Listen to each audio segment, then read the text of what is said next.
এনআৰচিৰ ক্লেইম ফৰ্মখন এটা উদাহৰণৰ সৈতে এই ভিডিঅ'টোত ষ্টেপ বাই ষ্টেপ ফিল আপ কৰি দেখুওৱা হৈছে, গতিকে ভিডিঅ'টো স্কিপ নকৰি শেষলৈকে চাব।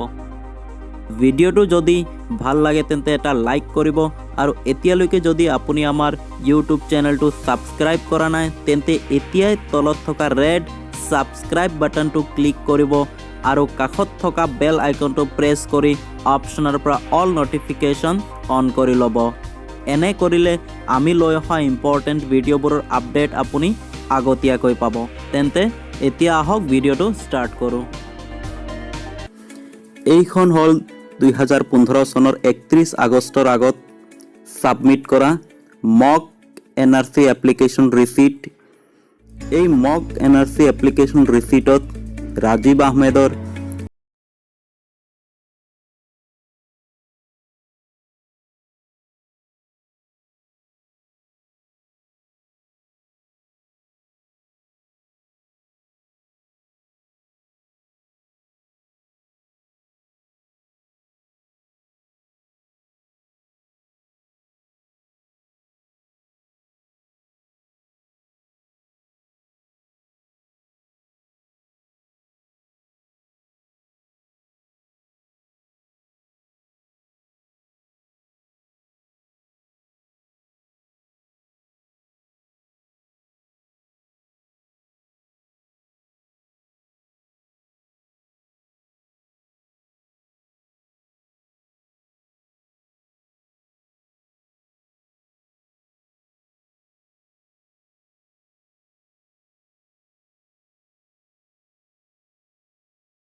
গতিকে ফাদাৰ লিখিব 3 ডিপ শবনম বেগমে দেউতাক মমিন আলীৰ লগত লিংকেজ এষ্টাব্লিছ কৰিবলৈ লেণ্ড পাট্টা দিছে, গতিকে লিষ্ট বিত থকা লেণ্ড ডকুমেণ্টৰ চিৰিয়েল নাম্বাৰ 2 ইয়াত লিখিব।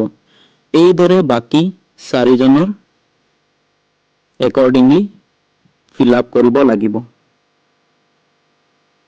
সাইড চিত ৰাজীৱ আহমেদে একো ফিল আপ কৰাৰ দৰকাৰ নাই, গতিকে ব্লেংক থাকিব। সাইড ডিত ৰাজীৱ আহমেদে প্ৰথমে এই সেকশনত সিৰিয়েল নাম্বাৰ লিখিব। সিৰিয়েল নাম্বাৰ 1 হল ৰাজীৱ আহমেদৰ। এই স্পেচত ৰাজীৱ আহমেদে কিহৰ ভিত্তিত কি গ্ৰাউণ্ডত ফাইনেল এনআৰচিত নাম ইনক্লুড কৰিবলৈ ক্লেইম কৰিছে তাৰ এটা ব্ৰিফ ডেছক্ৰিপশ্যন দিব লাগিব। গতিকে ৰাজীৱ আহমেদে লিখিছে যে the non-inclusion of this name in the complete draft NRC was due to the invalid legacy data as informed in written by the concerned authority. But it is hereby clarified that the legacy data of Amin Ahmed is correct and true to the best of knowledge, but the 11-digit legacy data code was misplaced and entered wrongly in the NRC application submitted before 31st August 2015. Besides, a series of other legacy documents of Amin Ahmed are available to prove the existence before 24th March 1971. It is here in this ground this claim is made hereby for inclusion of the name in the final NRC. এইদৰে বাকী থকা 5জন মেম্বাৰে কিহৰ ভিত্তিত কি গ্ৰাউণ্ডত final এনআৰচিত নাম include কৰাৰ কাৰণে ক্লেইম কৰিছে তাৰ ব্ৰিফ ডেছক্ৰিপশ্যন দিয়া হৈছে। যিহেতু ব্ৰিফ ডেছক্ৰিপশ্যন লিখোতে এডিশনেল শীট ইউজ কৰা হোৱা নাই, গতিকে এই স্পেচটো ব্লেংক থাকিব। ফাইনেলি ৰাজীৱ আহমেদে as applicant and head of the family এই বক্সত নিজৰ চিগনেচাৰ কৰিব।